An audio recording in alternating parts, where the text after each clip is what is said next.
Falando um pouquinho de pressão, a gente vai lembrar de hipotensão, né? Que é a baixa pressão. Os sintomas são bem parecidos com, né, o da hipoglicemia, mas aí a gente vai estar fazendo, né, a associação com relação à falta de sódio, tá? E o mesmo vai acontecer na hipertensão, só que daí pelo excesso de sódio, tá bom?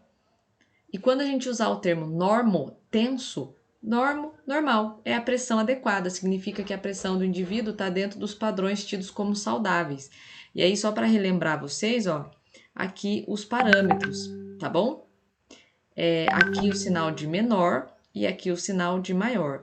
Lembrando que mmHg significa milímetros de mercúrio. É uma unidade de medida como outra qualquer, como metros quadrados, mililitros, centímetros cúbicos, né? Então é uma unidade de medida como qualquer outra, tá bom? Então mmHg é a unidade de medida para pressão arterial, tá? Aqui significa milímetros de mercúrio.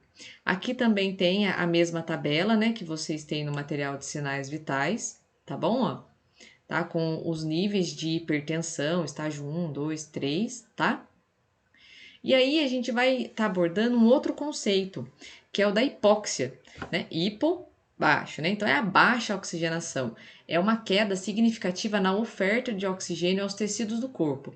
Pode acontecer em todos os órgãos e locais do organismo, né? Então, por exemplo, às vezes vocês podem se deparar com casos aonde a pessoa, né, tá em coma, entrou em morte cefálica ou alguma coisa assim.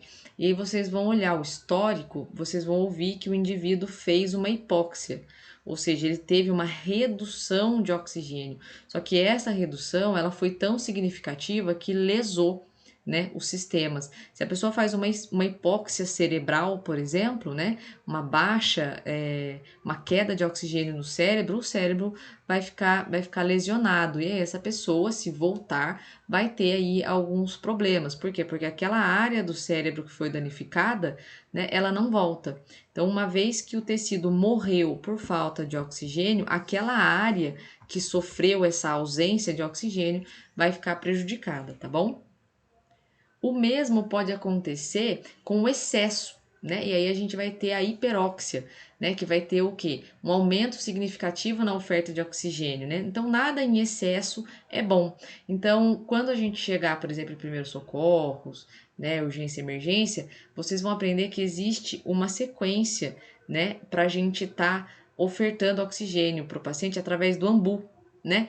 Como a gente viu na aula de itens, né? O BVM, que é a marca, né, uma marca que a gente acaba ouvindo falar, o Ambu, né, é marca Ambu, né, mas o BVM, ele oferta oxigênio. Se você fizer isso em excesso, né, se você ficar lá apertando assim, meu Deus, meu paciente precisa de oxigênio, você vai causar um problema também por conta do excesso de oxigênio, tá bom? Aqui eu tenho os valores de saturação, né? Como a gente viu na aula de sinais vitais, se o meu paciente ele está fazendo, né, uma baixa oxigenação, se ele está fazendo uma hipóxia, né, eu vou ter um valor baixo de oxigênio, né? Então aqui a gente tem mais ou menos uns parâmetros, mas a gente nunca pode usar só esse valor. Tá? Então, por isso que eu coloquei aqui, ó, valores sujeitos à avaliação. E a anóxia, como a gente vai ver daqui a pouquinho, é a ausência, né? A ausência. Então, não tem oxigênio, é zero oxigenação. Uma hipóxia eu vou considerar aí, ó, com valores menores a 81% a 95%. E aí a saturação ideal é de 95% a 100%. O que significa isso? Que dentro da minha célula tem que ter 100% de oxigênio. E aí a gente vai relembrar daquela aula de sinais vitais, onde a gente coloca o oxímetro no dedo para fazer a verificação da saturação. O oxímetro está em alta por conta do Covid, né? Muitas pessoas aí estão querendo adquirir o seu próprio oxímetro de pulso para estar verificando aí a saturação do sangue, tá bom?